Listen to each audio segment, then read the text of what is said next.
Hindi po kayo taga-Taal pag hindi kayo nakatikim ng Pansit Biko. Magandang umaga po. Ako po si Evangeline Pasumbal. Anak po ako ni Tatay Biko, yung may pangalan po ng aming pansitan. Bumabalik-balik po yung aming mga suki kasi po mura siya, masarap at mainit pa po. Pag kayo po ay napasyal sa Taal, punta po kayo dito sa amin sa Kalye Ilagan, Poblacion 7, Taal, Batangas.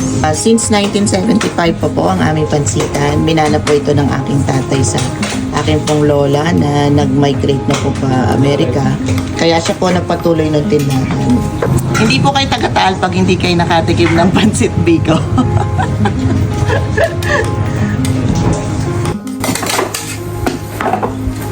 Ilan niyo, ma'am?